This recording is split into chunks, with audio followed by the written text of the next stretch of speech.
Hello दोस्तों, welcome back to Sound Pro. आज की इस वीडियो में मैं आप सभी को बताऊंगा 18018 7 ampere with 12012 2 ampere copper transformer का वाइंडिंग डेटा।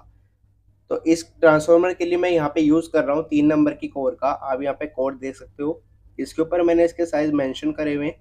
तो चलिए वीडियो को शुरू करते हैं।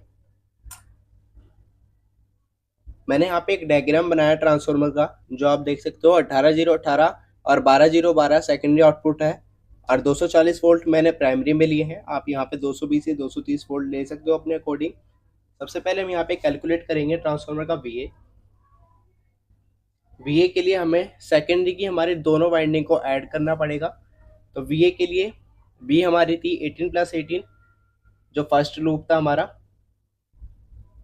सेकेंड लूप था हमारा 12+12 का। एम्पियर से मल्टीप्लाई करेंगे तो 18+18 into 7 and into 2, 18 and 18 36 voltage multiply 7 +12 यानी 24 वोल्टेज मल्टीप्लाई 2।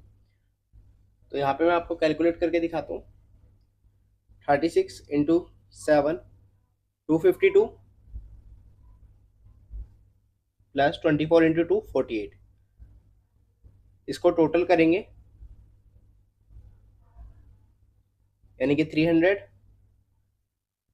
जो हमारा ट्रांसफार्मर बनेगा वो टोटल बनेगा हमारा 300 वीए का। सेकेंड स्टेप की तरफ चलते हैं। सेकेंड स्टेप में मैं आपको बताऊंगा स्टैक कैलकुलेट करना। स्टैक कैलकुलेट करने के लिए हमारे पास फॉर्मूला होता है 1.152 under root VA. Formula same रहता है सारे ट्रांसफार्मर को कैलकुलेट करने के लिए। आप यहाँ पे अपने अकॉर्डिंग ट्रांसफार्मर डिजाइन कर सकते हैं। वैल्यू पुट कर देंगे 1.152। वीए की वैल्यू थी 300 कर देंगे। इसको सोल्व करेंगे 1.152 अंडर रूट 300। यहाँ पे आप वैल्यू दे सकते हो 19.9532, 19.9532। अब ये जो वैल्यू हमारी निकल के आई है। हाँ, एक और बात, आपको पॉइंट के आगे की 4 वैल्यू लेनी है, या फिर आप इसको राउंड ऑफ करके 96 भी ले सकते हो, इस वाली वैल्यू को, पीछे वाली को।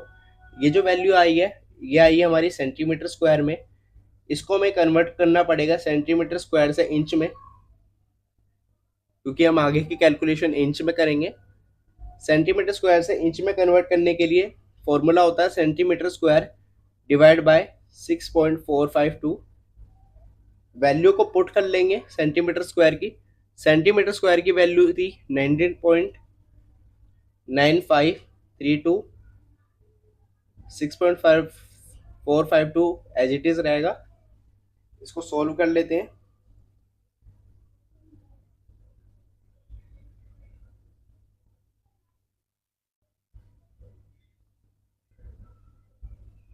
आंसर आप देख लीजिए 3.09। इसको राउंड ऑफ करके मैं यहाँ पे ले लूंगा 3.1 इंच। अब ये जो हमारे निकल के आया, ये हमारा बोबिन का एरिया है। तो चलिए बोबिन को भी कैलकुलेट कर लेते हैं।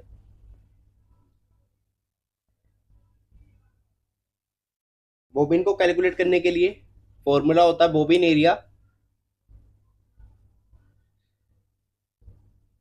जो कि बराबर होता है बोबिन की लेंथ इंटू विड्थ के। बोबिन की लेंथ इंटू विड्थ हमें पता है। लेंथ हमें निकालनी है, विड्थ हमें पता है। विड्थ यहाँ पे आप देख सकते हो 1.25। और बोबिन का एरिया हमने यहाँ पे फाइंड आउट कर लिया था 3.1। सोल्व करेंगे इसको। अब ये 3.1 के नीचे वैल्यू ला देंगे हम यहाँ से 1.25 की। आपको नॉर्मल मैथ आनी चाहिए कैलकुलेशन करने के लिए, इससे हमें लेंथ तो पता चल जाएगी।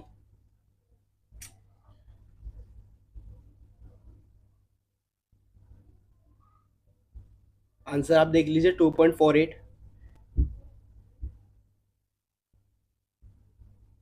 यानी कि हमें 2.48 इंच की लेंथ चाहिएगी हमारे ट्रांसफार्मर की स्टैक के लिए। स्टैक हमारे ट्रांसफार्मर का ये वाला पार्ट होता है, साइड वाला। इससे हमें बोबिन का आइडिया लग जाएगा। बोबिन हमारी बनेगी 1.25 इंच मल्टीप्लाई 2.48 को की जगह हम यहाँ पे ले लेंगे 2.5 इंच की बोबिन। ये आपको मार्केट में मिल जाएगी इजीली। ये हमारा बोबिन कैलकुलेशन हो गया। 1.25 इंटू 2.5 इंच। बॉबिन हमें पता चल गई हमारे ट्रांसफार्मर की। इसके बाद हम नेक्स्ट स्टेप पे चलते हैं। नेक्स्ट स्टेप होता है हमारा पीपीवी, जिसको हम टर्न्स पर वोल्ट बोलते हैं। इसके से हमें पता चल जाएगा हमारे प्राइमरी और सेकेंडरी में कितने टर्न्स लगेंगे। तो इसके लिए हमें सीए पता होना चाहिए। सीए होता है क्रॉस सेक्शन एरिया, जो कि इसका प्रोडक्ट बन जाएगा। यहाँ मैं आपको करके दिखा देता हूँ।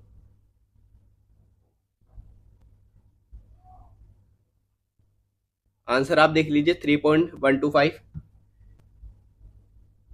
यानी कि 1.25 मल्टीप्लाई 2.5 बराबर 3.125। ये निकल के आ गया हमारा क्रॉस सेक्शनल एरिया।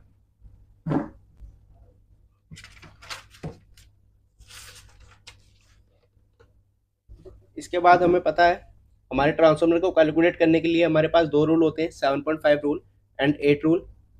7.5 रूल हम जब यूज करते हैं जब हमारी ये वाली कोर न्यू हो। ये कोर जैसे आप कंडीशन देख सकते हो, ये न्यू कोर है। अगर हमारी कोर ऐसी न्यू है तो हम 7.5 रूल यूज करेंगे। अगर हमारी ये कोर पुरानी, आप किसी पुराने ट्रांसफार्मर को बाइंड कर रहे हो, तो आप 8 रूल यूज करोगे।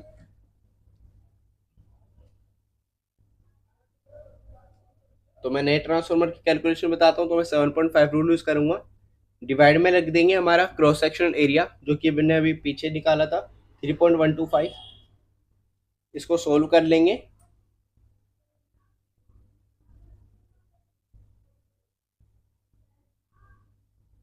आंसर आप देख लीजिए 2.4।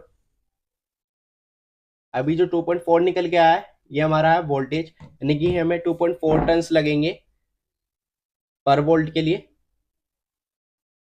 इसी से हम कैलकुलेट कर लेंगे हमारे ट्रांसफार्मर के टोटल टन्स के लिए।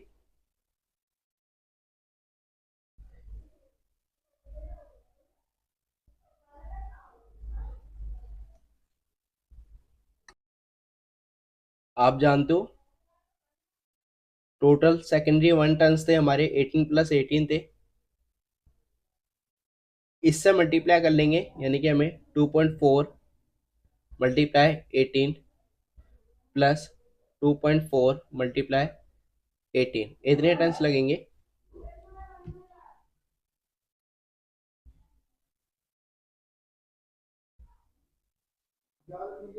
43.2 राउंड ऑफ करके 44 टन्स, यानी कि हमें 44 प्लस 44 टन्स लगेंगे टोटल सेकेंडरी फर्स्ट वोल्टेज के लिए।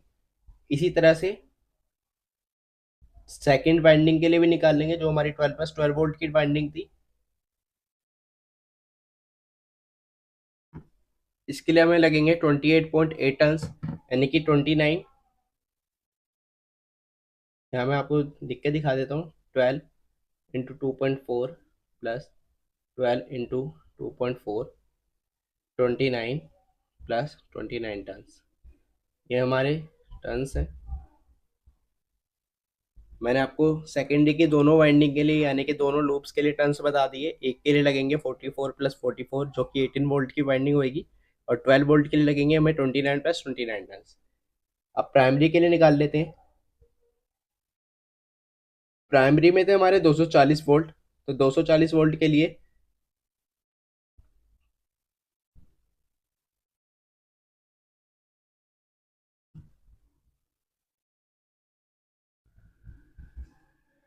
यहाँ पे आप देख लीजिए 576, यानी कि हमें 576 टन्स लगेंगे प्राइमरी के लिए।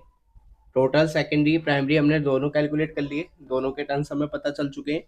इसके बाद हम यहाँ पे निकालेंगे जो हमारा 6 स्टेप होएगा SWG वायर, कि हमें कॉपर की वायर कितने गेज की लगेगी। उसके लिए हमें पता होना चाहिए आई सेकेंडरी। जो आई सेकेंडरी 1 की लूप थी 7 एम्पेयर की थी, 18018 वाली। तो 7 एम्पेयर के लिए यहाँ पे मैं आपको चार्ट दिखा देता हूँ, आपको इस साइड में चार्ट दिख जाएगा। आई सेकेंडरी 1 7 एम्पेयर, उसके लिए सबसे बेस्ट वायर है 17 SWG।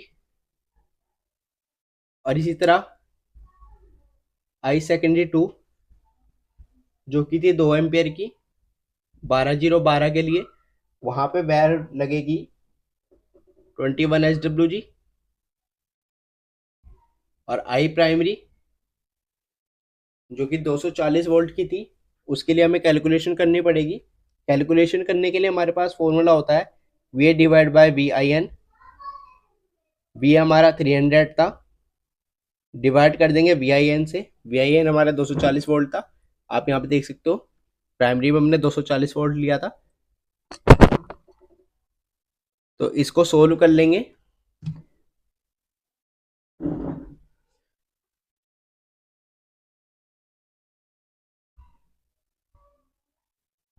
यहाँ पे आप देख सकते हो 1.25, यानी कि हमें 1.25 एम्पेयर की वायर लगेगी प्राइमरी में, और 1.25 एम्पेयर के लिए जो वायर रहेगी हमारी 23 SWG रहेगी। अगर आपको वीडियो पसंद आई हो तो वीडियो को लाइक करें, चैनल को सब्सक्राइब करें, वीडियो को शेयर करें।